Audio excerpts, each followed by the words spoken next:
Hi, everyone. I am most delighted to welcome you to this webinar session, which has been organized by the Association of African Law Library and Information Professionals, HAFLIP, and Yale Law School. It is indeed a great pleasure to welcome you here. I am Oludayo John Bambushi. I work as the Senior Law Librarian of Ajayi Crowther University, Nigeria, and I'm the Senior Law Librarian there, as well as the interim president for the Association of African Law Library and Information Professionals. While I ask you to sit back and enjoy the webinar, I have the pleasure of inviting the panelists to please introduce themselves. Thank you. So we're going to do this alphabetically. Hello, everybody. We're so excited to be sharing this time with you. My name is Femi Cadmus, and I am law librarian and professor of law at Yale Law School. And just again, delighted to be sharing this information about Law Archive with you today. Hello, everyone. My name is Noor Ortiz, and I am the Technology and Research Librarian at the Lillian Goldman Law Library at Yale Law School, and I'm also co-administrator of Law Archive. It's a pleasure to be here today. Hi, everybody. My name is Mike Vanderheyden. I am the Associate Director for Scholarly and Research Services, also at the Yale University Law Library. With my colleague Noor, I am a co-administrator for Law Archive, and thanks so much for having us. Okay, so I was going to also acknowledge Jason Eisman, who's not on camera, but he's our Director for Technology and Planning. Jason has helped us to set up this webinar. Thank you, Jason. We appreciate all your efforts. I'll just talk briefly about why. Why are we doing this? Why Law Archive? Why a global open access repository that is also free? We're in the space because it aligns with the mission of Yale Law Library, also known as the Lillian Goldman Law Library. So if you're hearing both names, one and the same thing. And our mission is to share global scholarship, legal scholarship. And to do this, we do have to support under-resourced institutions. I frequently tell our staff here that to whom much is given, much is expected. So we are funding this in collaboration with the Center for Open Science. We know of no other free open access legal scholarship repository like Law Archive. So if you're trying to post scholarship on behalf of your professors or even on yourself, because we as librarians also publish, you typically have to have some kind of account. You typically, if you're going to use the features that will be shown today, would have to have some way to pay for it. So as an exception, we are doing this again, free open access collaborative tools that will be shown to you today.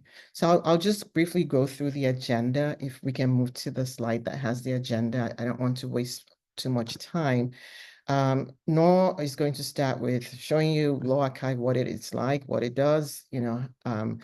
You're going to also move into a session where you will have the demo of uploading a paper and searching and all the additional features that I said are not available on most platforms. So even if I don't want to name platforms, even if you're using some other platform that's high profile, you're not going to find these additional features there. Then we're going to move back to Daya with a question and answer session. What we did to save in the interest of time, we got the questions ahead of time. So we will do that. Now, we started right on time. And if anybody comes in late, fortunately, we're going to have this recorded and it will be shared with you. Or if we went too fast, covering some features, you can always go back and watch the recording. So without further ado, I am going to hand this over to Noor to take us on a cruise through Law Archive. All right. Thank you, Deo. Thank you, Femi. And thank you, everyone, for attending today. So first things first, to kind of answer the question, what is Law Archive? As Femi already said, Law Archive is a free online archive for legal scholarship that can include working papers and fully published articles. We developed Law Archive over the course of 2023 and went live earlier this year in April. The overall aim for Law Archive, as Femi addressed, is to facilitate free access and distribution of legal scholarship. And Law Archive hopes to achieve this by offering two primary things to legal scholars. That is essentially storage and discoverability. As is intuitive from the name, Law Archive offers storage for working and published papers. That storage is unique in the legal scholarship space in that it is supported by a dedicated nonprofit, COS, who I'll talk about again a little bit later. And COS has a proven history of supporting scholarship repositories. Further, the storage offered via Law Archive is unlimited for accepted papers. We do not have an upper limit of papers for any given account, so you can upload the total works for 5, 10, or even more law professors. So if you've been looking for a place to store your institution's papers, working or published, Law Archive offers that to you. Lastly, these papers are well set up for a long-term preservation by our partnership with COS. However, simple storage is not all. After all, legal scholarship aims to be read and discussed and have impact. Law Archive helps increase the discoverability of your papers. First, every paper accepted into Law Archive gets what is called a Digital Object Identifier, or DOI. A DOI is basically a unique string of numbers, letters, and symbols that refer to a specific article. URLs can change, but having a DOI means that article is always discoverable at that location. Further, more than one organization issues DOIs. By using Law Archive, the DOI created is registered with the organization Crossref. If you haven't heard of them, Crossref is a consortium of almost 20,000 members globally that runs open research infrastructure and is the largest DOI registration agency of the International DOI Foundation. So it's a really good place to have your DOI registered. Even further, papers on Law Archive are indexed by Google Scholar, allowing them to be viewable by anyone who performs a Google Scholar search. So combining these things, Law Archives offers unlimited long-term storage and connection into the broader online scholarship infrastructure for all uploaded and accepted papers. To take a look behind the scenes a little and explain how Law Archive is run. Law Archive is run in the day-to-day by an administrator team, basically Mike and myself. So we're the ones moderating papers, answering emails, things like that. However, we do not work alone. The administrative base of Law Archive is rounded out by a steering committee comprised of other librarians here at the Lillian Goldman Law Library. And at the top of them, their Law Archive is directed by an interinstitutional advisory board that includes both law librarians and law professors. So the leadership of Law Archive is entirely based in academia and has a very strong librarian presence. And I think that is a testament to living out the values that Femi talked about. So something I mentioned already, but I would like to emphasize again, is that Law Archive is free. And we mean completely free, no strings attached, free. Uploading papers to Law Archive, no matter how many, will cost you, the scholar, the researcher, absolutely nothing. Like Femi mentioned, Law Archive is funded primarily by Yale Law School, and we fund it as a service to the global legal scholarship community. We're not interested in being acquired down the road by a company or any other kind of business deal like that. As libraries have always provided a service, not a product, that's what we intend to do. So let's get into a bit into the underlying structure of Law Archive. Law Archive is built upon something called the Open Science Framework, or OSF. OSF is a free open source web application for supporting research and was developed and is supported by the Center for Open Science, otherwise called COS, as Femi and I have already done. COS is a nonprofit organization that exists to democratize access to research, sustain open research practices, among other things. And for that mission, COS is well and diversely funded by everything from private foundations to federal agencies. And in fact, one recent addition to their contributor pool is the Ivy Plus Libraries, a confederation of libraries including institutions such as Yale, Harvard, Duke, MIT, and Cornell, and even more. Suffice to say, COS is well supported, and that support means COS, beyond just being able to continue to exist, can continue developing and unveiling new features for OSF to increase its functionality for scholars and researchers. As the name implies, OSF is a framework primarily intended for the sciences and their research and scholarship process.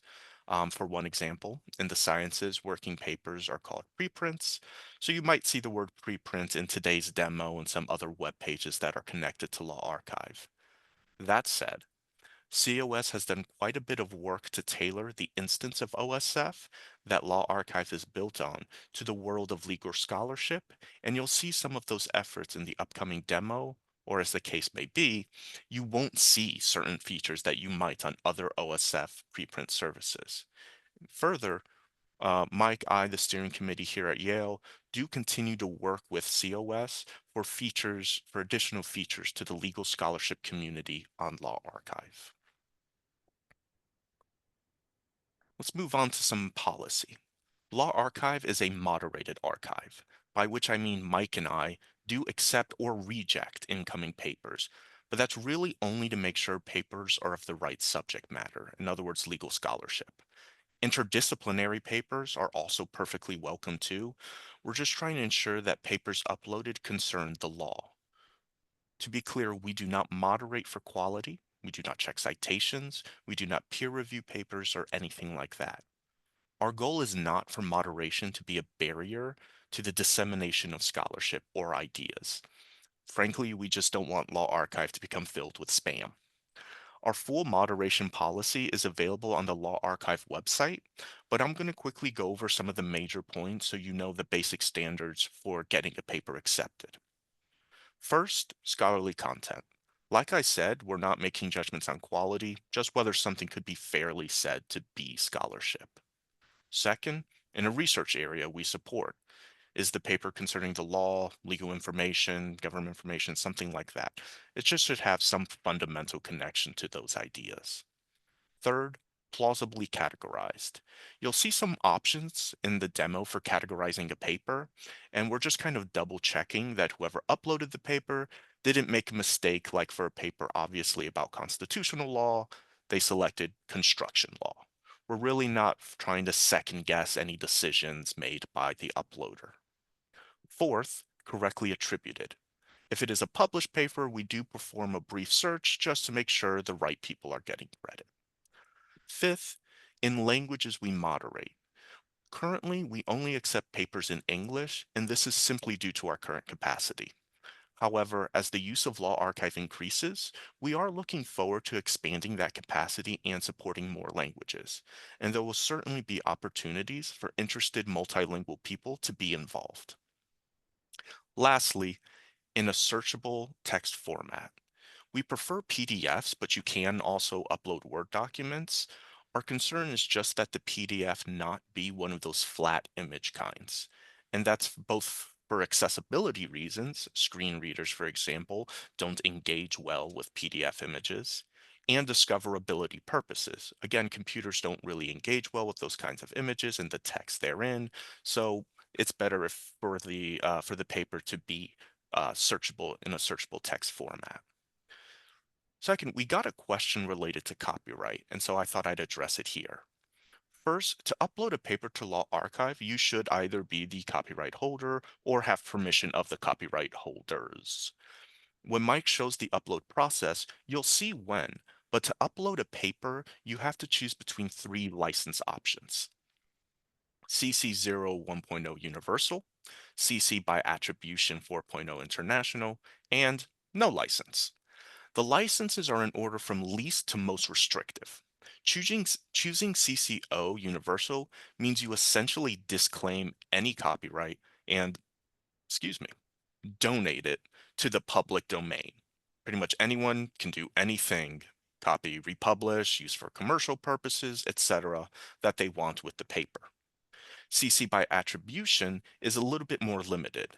Anyone is still free to share and adapt the paper, but they must give appropriate credit when they do so, indicate what changes they made to it, and link to the text of the license. Lastly, no license. No license, as the name implies, means you would retain whatever copyright control you had over the paper when you uploaded it. And I do want to be clear about something. The copyright license you choose is only for the exact paper you upload.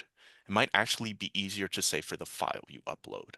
For example, say you upload your final draft of a paper, choose the by attribution license, and that paper goes on to be published in a journal. That attribution license only applies to the draft you uploaded, not the version published by the paper. Mike and I typically choose by attribution for the papers we upload, since one of the aims of Law Archive is to facilitate that easy sharing of scholarship. But of course, we still want the authors to get their credit. The last basic policy that is important to know is that once a paper is accepted into Law Archive, it cannot be deleted. This policy is deeper than just Law Archive. COS has a duty to the scholarly record, and other than the most extreme cases, won't delete a paper. Scholars can, however, withdraw a paper, which essentially hides the actual text and content of the paper, but keeps the basic metadata about the paper, such as the title, the author, etc. Essentially, there will always remain a record that there was a paper, even if the text of the paper is gone. Like I mentioned earlier, when a paper is accepted and published, it gets a permanent identifier, and good information stewardship dictates that the connections of what used to be there remain. If the desire to withdraw the paper is due to editing or some kind of copy editing or something similar, it's good. Law Archive was built with working papers in mind. So papers are expected to be changed and updated as the research process continues. So a scholar can always upload a newer version of their paper, and the display page will change to that version. However, again, because of that commitment to the scholarly record, previous versions will continue to be available. All right, so moving on to how do you get to Law Archive? There's a few different ways. Of course, you can always just search on the web. Google lists us as the top search result, and we're among the top search results in all the search engines I've tried. But just as well, if you visit the Lillian Goldman Law Library's webpage, and that's it right here, under the research drop-down at the top right, you'll see Law Archive, and clicking that will take you to the Law Archive's kind of administrative homepage that is hosted here on the Law Library's website. If you can see right there in the bottom of link to the actual Law Archive page itself. Lastly, if you're visiting from the OSF's homepage, up at the upper left, right where it says OSF Home, is another drop-down menu. And once you click that, you should see OSF preprints. And this will take you to the homepage for the overall OSF preprints space. But if you scroll down, you'll see all the various preprint services that COS and OSF support, and you'll see us right there in the third row. And clicking that, of course, will take you to the Law Archive homepage. And with that, I'm going to hand things over to Mike. Thank you, Noor. Just bear with me as I bring up my slides.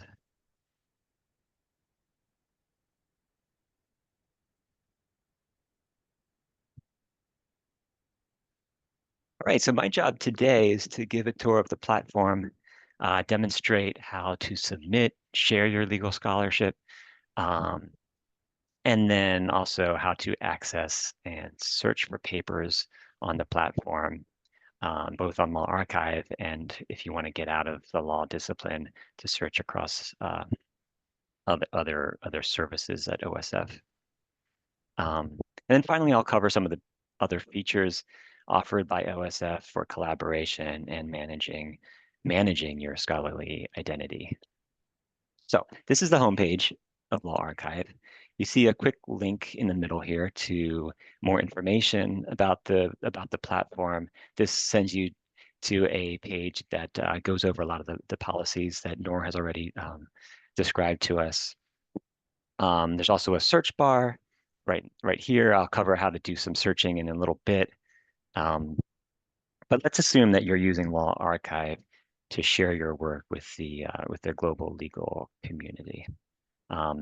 As Femi and Nor explained, this is a platform for engaging with other legal scholars or professionals, whether you're creating a collaborative workspace or uploading your work. You will need to first create an account. So to do that, you click on the sign up button at the top right hand of the screen, and that brings you to a form. It's a very short form. All you need to do is provide your full name, your contact information, create a password, and of course, read the terms of use and certify that you are not a robot. And that's the basic process for creating an account. Alternatively, if you have already created an ORCID account, you can use those credentials to sign into Law Archive instead. If you are not familiar with ORCID, ORCID stands for Open Researcher and Contributor Identification.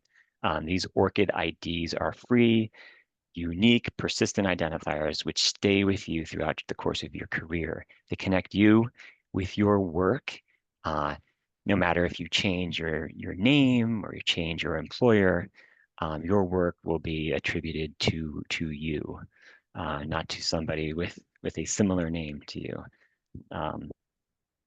Okay, so you can also use, like, this is an example of my ORCID profile. You can also use ORCID to create your own scholarly profile, and it's also it looks a little bit like a CV if you want it to be that.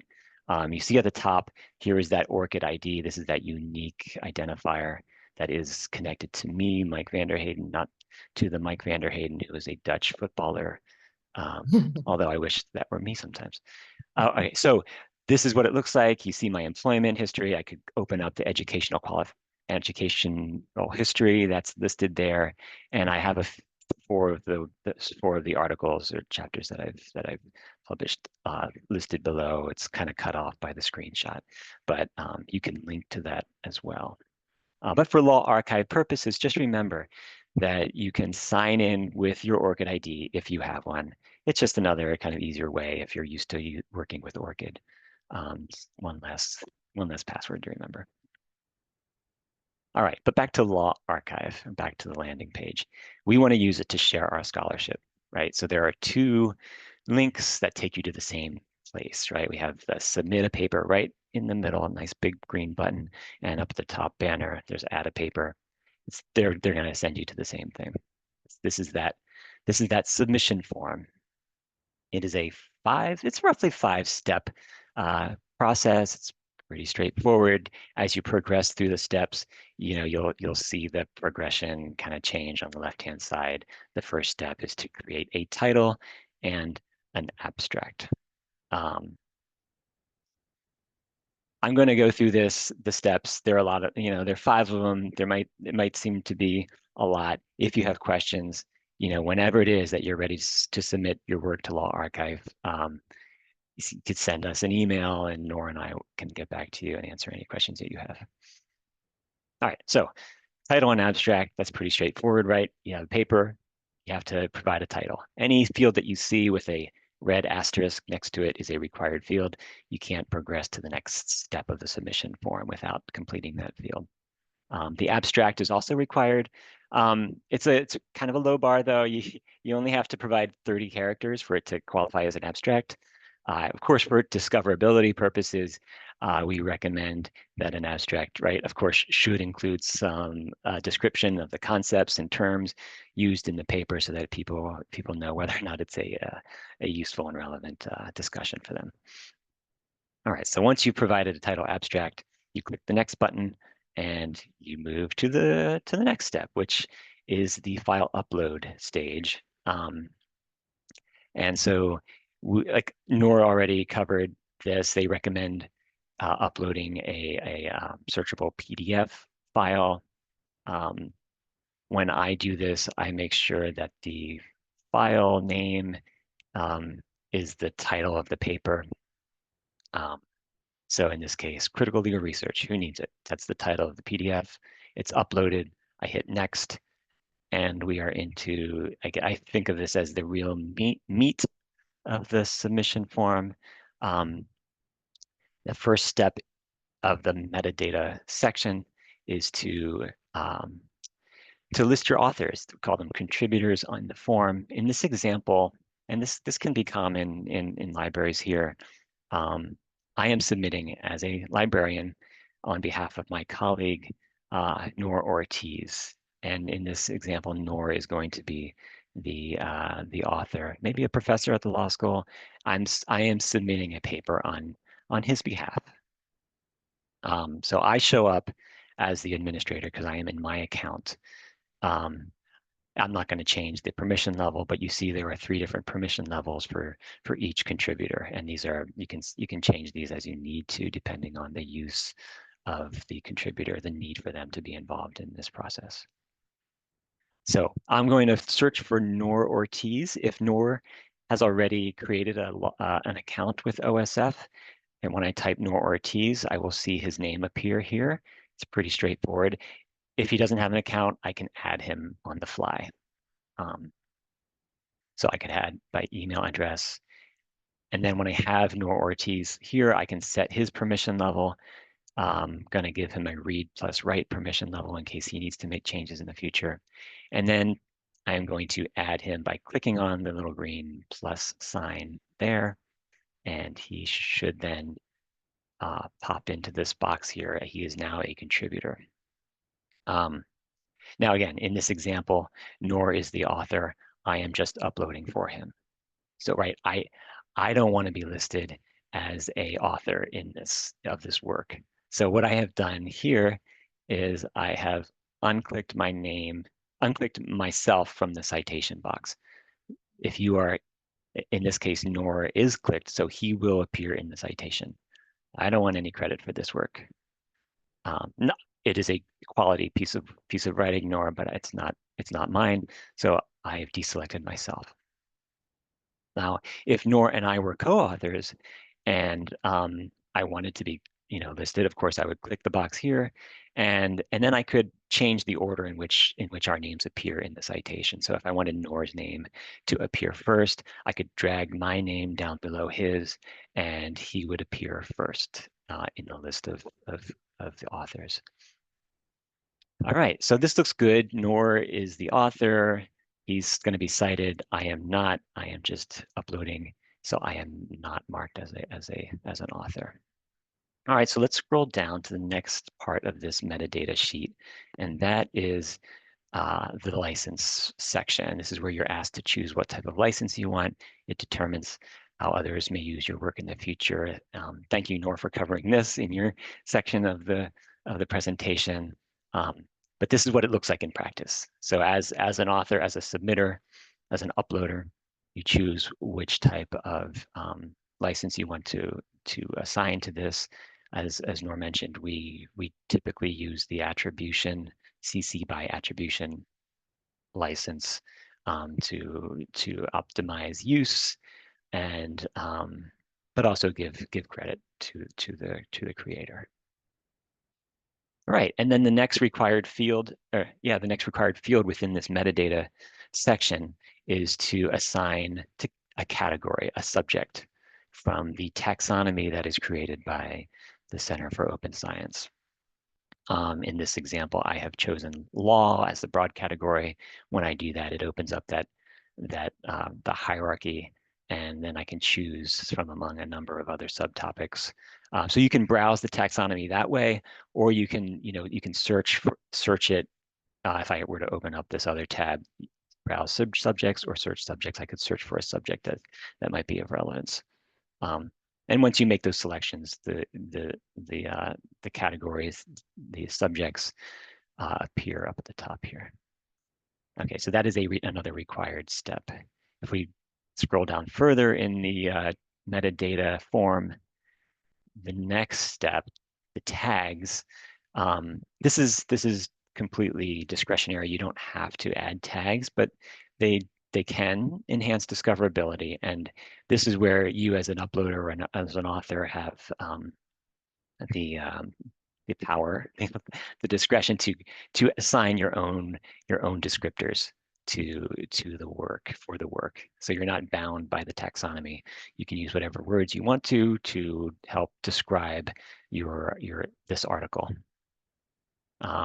Then the final three fields, we see publication DOI, publication date, and publication citation. These are used if you're uploading a paper that has already been published. So if it's been published in a journal and that journal has generated a DOI for it, you can list that. You can list that in that field. Same thing with the date and of course the citation, whatever citation style you wish. This is where you can put that in. So it is associated with your paper. And that is the metadata step. That was a big one. Second to last step is the supplemental. It's called supplements. So at this step, you could link your article to a OSF project. An OSF project is a space that is for collaboration. So if you are working with other researchers or scholars, whether in your institution or somewhere else, doesn't matter. You can create an OSF project where you share your data and upload other supporting documents that you're using that are useful to your research and to your writing project. You can mark that project as private or as public. And so at this stage, if you wanted to share some of that underlying information, maybe you're incorporating some empirical methods, right? And you want to share your data with your researchers. You upload that data to a project, and then you connect that project to your paper. So you can link your paper to the project, and readers can go back and forth between the two. It's a really good way to increase like the transparency of your research. And just to give you an example of what this looks like in practice, this is a paper that I found. I think it was on the Sociology Archive. The Soc Archive is what it's called. And it's a paper that has a project linked under their supplemental materials. So this is the paper. This is some of the metadata and the information about the paper. And you see here the link to the OSF project associated with it. And if we were to click on that, we would. This is what a project page looks like. And you can upload. It looks like these authors, in creating this project, they have at least uploaded a few other PDF files. I can't tell if there's any data sets here, but one could also include the data sets themselves here. Okay, so that is a OSF project. You can connect them to your papers and get a more fulsome view of the research. All right, and then the final step, it's called review. This is where there are a few last disclosures about the process. You give consent to publish the work and that you have permission, you have the right to share the preprint. And then finally at the bottom, you see a review of all the selections you've made in the prior 4 steps of the submission form. And then you just hit submit, and it goes to the moderators. That is, it goes to, at this point, just Noor and I. It goes to Noor and me, and then it goes into this. You don't see this. This is kind of like this is the backside view. You're getting a view behind the scenes of where the paper goes. It goes into our submission queue, and we review the paper according to our moderation policy, mostly making sure that it's in English, it's correctly attributed and categorized, and that it has something to do with law. That is the uploading portion of this presentation. I was going to just if you're using this as a consumer and you want to find research, so you're not contributing your work, but you're looking for other work on a topic. It's pretty straightforward. And there's a basic search bar here. I've put in the words foreign direct investment, and you hit the search, and you get your list of results. This is pretty typical. In the middle, we see a list of the 151 results, which you can sort according to either relevance or date. You can also filter your results in a number of different ways. Creator, that's author. Date created, subject. If you're only interested in certain works that have been provided the universal license, you can do that. Provider, we are searching within Law Archive, the Law Archive platform. So the provider would really just be Law Archive at this stage. But if you were, I'll show you how that might change if you were searching from another space. Yeah, institution, sometimes you can see a particular institution. All right, so if we were to click subject, we see law, of course, as the broad term, and a list of the other subjects that are captured in the list of results. And then, of course, if we click on one of these papers, this is the document display with the actual document here, the document file here, which you can read online.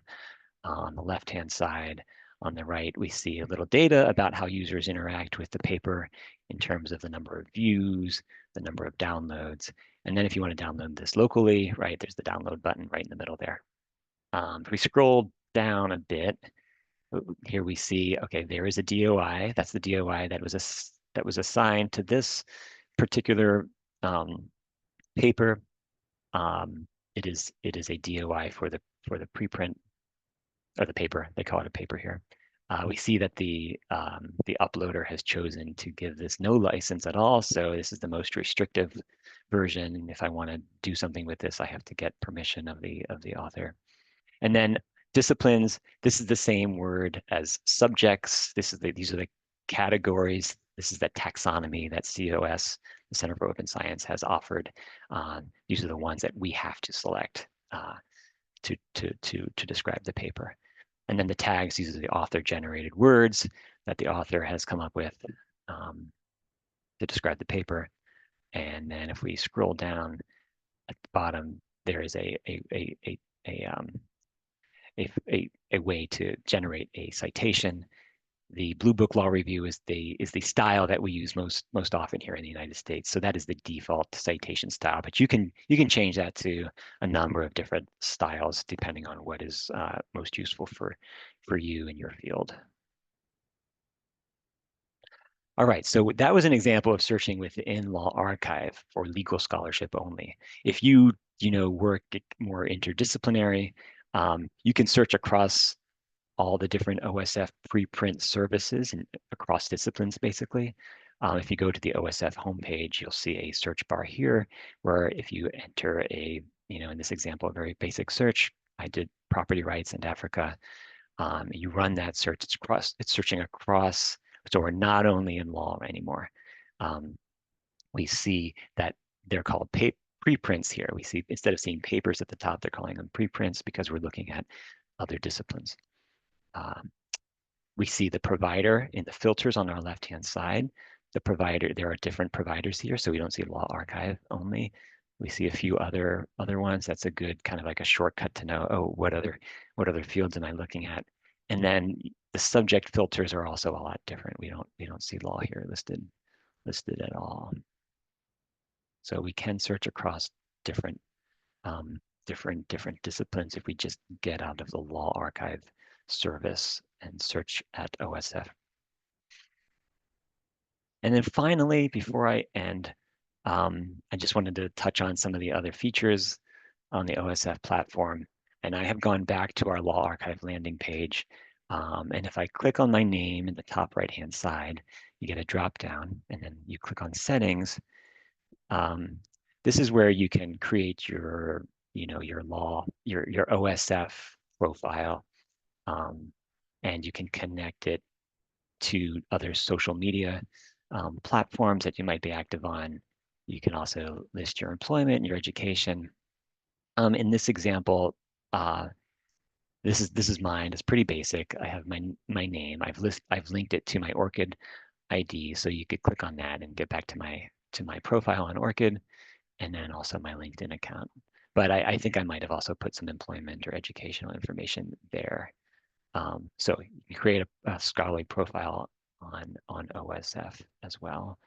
If I go back to the settings, and instead of the profile information, if I click on configure add-on accounts, We see a list here. Oops, sorry. There we are. We see a list of third-party tools that can be connected to your account. So this is useful if you have a project space and you're working with collaborators in that project space. Some people, whenever, even within my job here at Yale, my colleagues and I use different tools. Some people use Dropbox, some people use Box, some people use SharePoint. But by allowing users here to plug into an assortment of tools, OSF eliminates one of those technical barriers to collaborating. We don't all have to agree to use only one platform, one tool, because that would require us to like migrate our data or our documents to that other tool. Like we don't have to do that. We can just connect whatever tool we're used to using to our workspace in OSF, and we are ready to work together a little more efficiently. All right, so that is all I have on the tour and the demo of how to upload and search for papers and use some of the other features on OSF. And I can hand it over for questions. I'm going to stop sharing my screen here. Thank you, everybody. So our profound appreciations to Professor Cadmus, Noah and Mike for their wonderful presentations. Because we would like to maximize the time, we sought to have questions prior to this meeting, and these are the following questions that some of the participants sent earlier. Number one, there is a desire to know how diverse is the advisory board of Law Archive, how representative it is. Number two, for articles or works uploaded on that platform, how possible is it to remove such articles if need be by the author? Thirdly, for institution. Can we answer the first so that people don't Okay. get what you asked? If you don't mind, thank you very much, Dio. So I can take the part about the advisory board. So Noah went through the presentation, he talked about the governance structure, and we do have an advisory board that's comprised not only of librarians, but also of scholars of law faculty, because we wanted to know what the end user experience is. I would say that in the United States, it's mostly librarians who do uploading of scholarship in repositories for faculty. They'll do it themselves, that happens. But so we wanted that spectrum. Right now, advisory board is comprised of faculty and librarians within the United States. And that's because we just started in April of this year. So we're just a couple of months old. It started in the United States, but I can see a time where as we expand outside of the United States, it will be very helpful to have perspectives outside of the United States. But by default, the fact that we started here and we're very early in the game, it is librarians and law faculty within the United States that's mostly represented. Having said that, there are opportunities to serve as moderators, so if that's something that you're interested in. And we're also building some subcommittees. So if you're interested in volunteering for Law Archive at all, please feel free to contact us. Our email information is available on the Law Archive page when you link to our FAQs. And I will leave the withdrawing of information to Noah to answer. I'm putting you on the spot to answer the, I think you mentioned it, but you can highlight it again. Oh, yeah. So COS kind of as a core tenet is, dedicated to that scholarly record, say they really don't delete papers entirely. It but you can withdraw the content of that paper if for whatever reason, you as the author don't want it up there. There'll just continue to be a record that there was a paper there, even if they can no longer read the paper. And that's, for that scholarly record of maybe it was linked, it was used, reference cited in other papers down the lines, future researchers trying to go back and figure things out. They should at least know that, no, they should get more than just that kind of 404 error. I have no idea what happened here. even if they can't read the paper anymore. So thank you for the other questions. Can I answer one question real yeah. quickly? I'm so sorry. I started typing, but it might take time. So people are actually putting questions in the chat. And there's one from Jean Sack about is Yale Law Library being publicized to African librarians? Is Research for Life connecting this resource via their WHO website? So Law Archive is available on the Research for Life platform called GOLI, Global Online Access to Legal Information. And in fact, Mike did a webinar, a Research for Life webinar. Was it last week, Mike, you did the webinar? So you can also access Law Archive through Research for Life, and it's not on the WHO website. It's actually, our collaborator is the ILO, so that's our UN partner. So I hope that answers the question. Sorry about that. Go ahead, Tayo. Thank you very much. As a matter of fact, AFLIP also held a webinar where it brought in GOLI, and then there were opportunities that were also canvassed at that webinar. That said, there's also a question that seeks to find out that what happens where a particular piece of work had been published and is uploaded on an institutional platform, perhaps the website or institutional repository with Google Scholar, opportunity for Google Scholar citations, and then DOI. Is it still profitable to still put the same on Law Archive? Yeah, so my answer to that, and we when we started Law Archive initially, we got that kind of question from faculty. Oh, I already have information on SSRN, or I already have it on my institutional repository page. But as librarians, we know that multiple points of access enhances discoverability and visibility. So you just, so for example, we just answered this question. You can find Law Archive also on a Research for Life platform called GOLI. You can find it on the OSF. You can find it on our webpage. We practice what we preach. So we have faculty papers, our faculty papers in Law Archive. We have it in our home repository. They have it on SSRN. And the research has proven that, again, multiple points of access enhances your discoverability because different users go to different places. Some, we found out that with SSRN, for example, it's usually scholars. It's kind of like an echo chamber of scholars.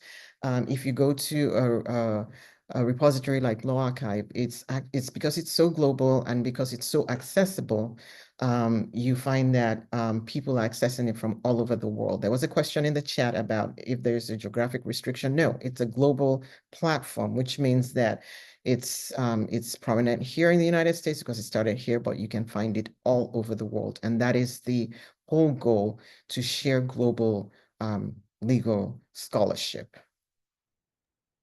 Thank you. There are two more questions. The first one seeks to know whether there is a contemplation that at any point in time, there may be a charge by users to be able to access the content of Law Archive. And then let me take advantage of that to ask the final question, which centers on the issue of copyright.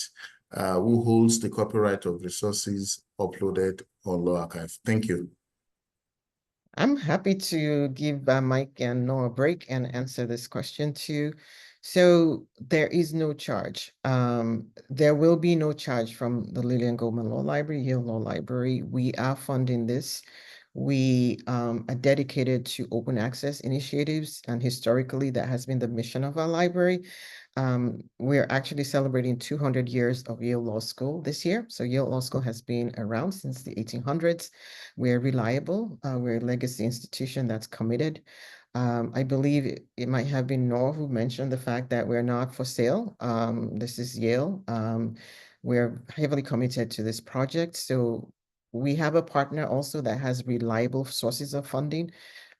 This Law Archive is hosted on the OSF platform, and the OSF platform is on the Center for Open Science website, and they have backing also. So there's backing from institutions in the Ivy League Plus. I believe Noah mentioned that, which includes Yale, Cornell, Harvard, Duke, and other MIT and the rest of them. So there is this concerted effort to make information freely accessible to people. And I want to underscore the word free. It is important because even in the United States, there is, we do have many institutions that don't have repositories because they can't afford the high cost that most of these legal vendors are charging for the repositories. So there is keen interest in this because of the cost factor. And this is also an issue in the Global South where libraries are typically very under-resourced. And again, I want to make it clear that it happens in the United States too. It's not just the Global South where libraries are under-resourced. So this is a relief in the sense that you can post your scholarship in a repository without charge. The only charge to you would be your time. So everybody, your time is money. So but that's your own charge. It's not ours. And the one on the copyright. Okay, and then there's one also in the chat, which we can, Noah, could you, or Mike? Yeah, Copyright. I could talk about the copyright one. Like we said, to upload the paper at all, you should either be the copyright holder or at least have permission of the copyright holders. And if you want to retain as much control as you have initially, you would just simply select no license, and then yeah, you would whatever copyright control or it's still with you. If you want to, in the interest of facilitating scholarship, wide distribution, choose one of the other licenses. You would then, again, only that file, only that version of the paper would then be applicable to that license. So all I would say is if you're very interested in keeping as much copyrighted control as possible, choose no license. Definitely do not choose the universal license. That one is the one that you just kind of give it, you essentially, like I said, donate it to the public domain, to the world. But yeah. I was going to mention, because I've been monitoring the chat, thank you, Noah. And I don't know if Dio sees it, but there is a question about strategies that what strategies does the repository employ to ensure free access to legal scholarship, and how is it effectively marketed to legal professionals and academics? So we answered the first one about a commitment at Yale to support the project. And in terms of marketing, this is what we're doing. We're hosting webinars. This is an example of our marketing. We post on social media. We collaborate with other organizations like Research for Life. And that's our strategy. But if you have more suggestions for us as to, what we could be doing to improve our marketing, we welcome that. And I think that question came from Odufa. I have my glasses on, so I should be able to see that. Yeah, so thank you for that question.